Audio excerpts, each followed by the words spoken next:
People Like Us Media is a company that I created in July of this year along with a couple friends of mine, and basically what the mission or the point of our company is to provide a vehicle, a hub to build up talent in the Philadelphia area to get them to the level of being able to get signed to record deals, be able to get publishing contracts, be featured on other big name artists, projects and things like that.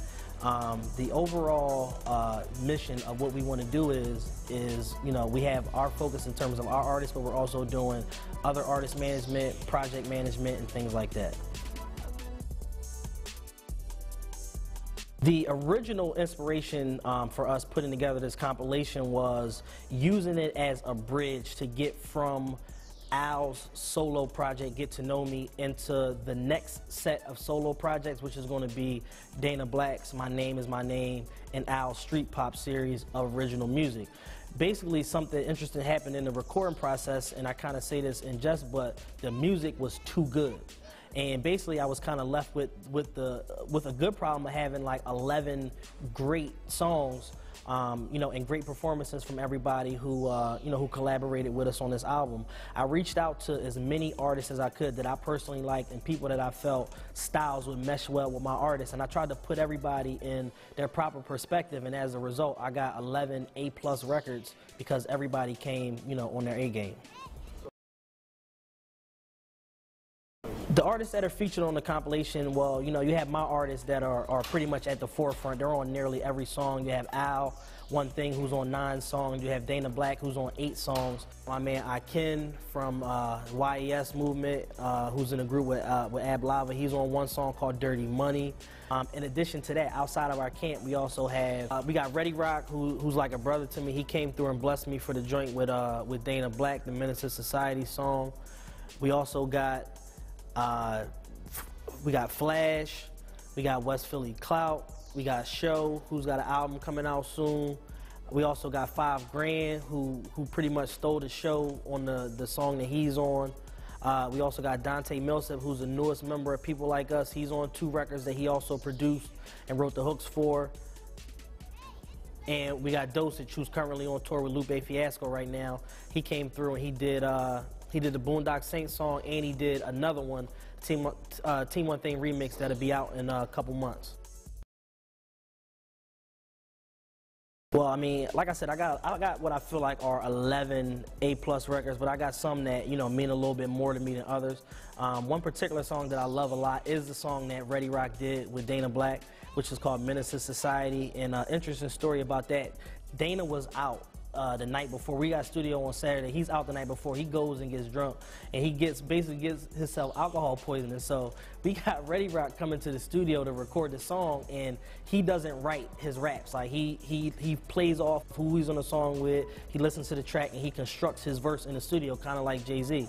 So I got Ready Rock, and I'm like, all right, but I got no Dana Black, whose song it is and who laid this whole structure for the song. So basically, I'm in the studio, I'm watching Ready Rock create. He's in there maybe for like an hour and a half, 2 hours, and you know, he's pacing back and forth. He's writing his verse. He'd go in, punch 4 bars, come back out, punch 4 more bars, and we get to the end of the verse, and I listen to it straight through, and I'm like, damn, like he really came with something good, but I still don't know if I can use it because I don't know what Black did on his own. So, you know, Black gets himself together. He comes to the studio the next day. He listened to Ready Rock verse, he like, damn, that's perfect. Because basically what he did was, not even knowing, he showed a more introspective side to Black's street side that he laid out on the song. So it was a situation where they didn't exactly work together, but the end result was we got a strong record regardless. And some of the post-production stuff that Black did with our studio engineer Justin was amazing in terms of taking the song from, you know, like a B to an A+. Another song that was that's probably my absolute favorite is the Al solo record, I'm That Type of Guy.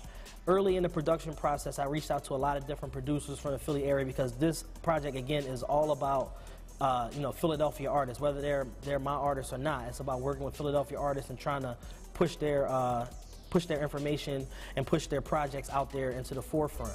I reached out to Hank McCoy, who does a lot of production for Chill Moody, 5 Grand, and a lot of other people, Cheek Raw, and he sent me a track called Mike Shanahan, and I heard it, and I'm like, dang, this is perfect for Al. So I sent it to Al. He instantly found the melody in it in like 20 minutes. He called me. He called me, he was like rapping the melody, which is at this point, it's no words, it's just a melody, but he has an idea what it is. I'm like, all right, cool. Construct a song, write a verse, we're going to get Chill Moody on it. So Al goes in, he records it, we got the song all laid out. We give open space for Chill, so we send him the song. A couple days go by and I kind of start to panic a little bit because I'm like, damn, like I want to put this project out a couple weeks. I don't know if I can use this song without this verse, but I don't want to not use it because what you have so far is so good. So I kind of pressure Al into into doing a second verse, and he really did a good job of tying in the whole song in his second verse in terms of relating it back to his first verse and kind of almost like telling a story.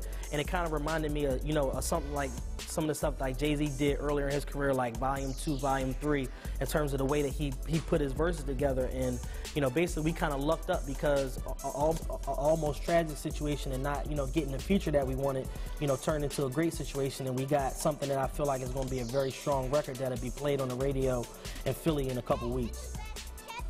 The final song that I really like, something that I've always liked in terms of hip hop is like the Posse record. Like you had it since the beginning of time, like the Symphony, Reservoir Dogs, songs like that. So I wanted to put together my rendition of that. And for the lineup, I had a beat from Peace Committee, which is our in-house production. Shout out to Dave and Chase. And I had a lineup in mind. I wanted to have Al, Black, 5 Grand, and my man Rico from Uptown on the song. And it basically was just one of those records where you just get four killers and just have them just rap as hard and as long as they want to, and you basically take away the boundaries of the song. There's no 16 or 24 bar format, just rap as long as you want to, and as long as it's good, we keep what's good. So basically what happened was Rico couldn't make the studio session, so I had Dosage coming in to record another song, the Team One Thing remix. So he's in there as we're recording the song, and 5 Grand's in the booth, and he's doing his verse, and he's going crazy. And we kind of like, well, Rico's not here, he's not going to show up. Let's see if we can get Dosage to be on the song. So basically what we did was we kind of like forced him into it a little bit. Him and his manager, Chris, we kind of forced him into it a little bit. He heard the song, and he's bobbing his head. So I'm like, it's like, you want to get on this? And he's like, well, I don't have nothing ready. So I was like, all right, cool, I'm going to send you the beat. So I sent him the beat in his email. He throw his headphones on, he got his laptop. 20 minutes later, he got a verse. He goes in right after 5 Grand, lays his verse, and basically what he did was because he had the shortest verse, he kind of set the tone for the track, kind of like what Rick Ross did with Monster. His first 16 bars, like he set the tone for the track, and then it kind of set up everybody else.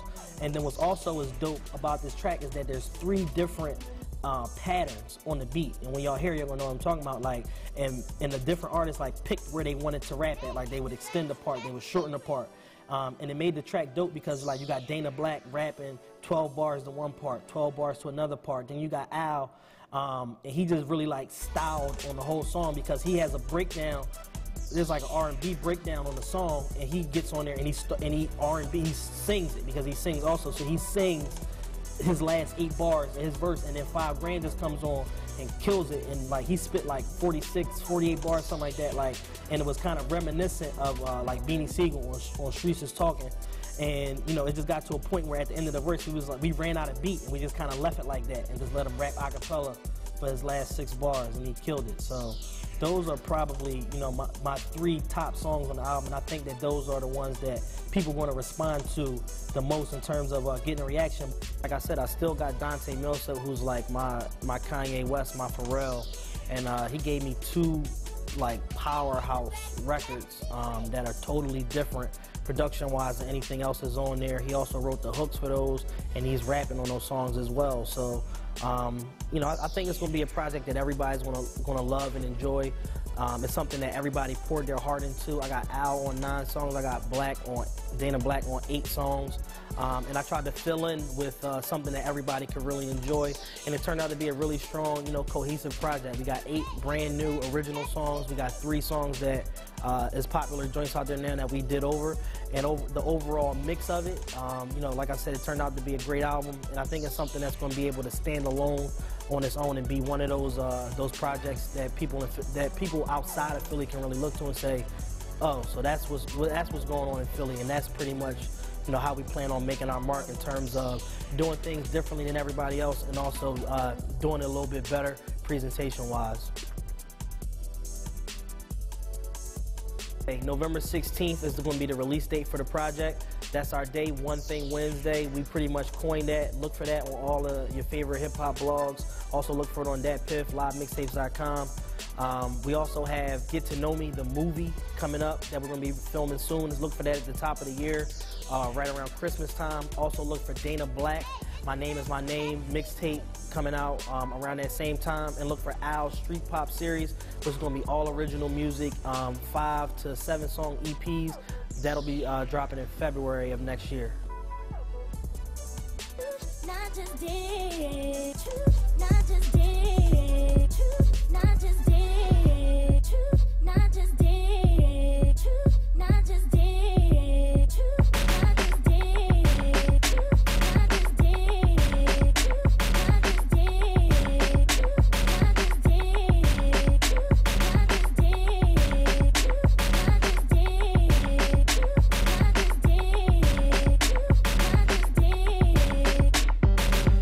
looking out my window, sitting next to Badu, wishing she was naked. No Jews, more hair, give me necklace until her throat fall off. I'm getting reckless. Them famous girls got me spitting out my best shit. Meek you killing them, but we know who next is. So watch the pockets get real fat like Precious, and watch the flow get real mean like Monique. You motherfuckers don't have to respect me.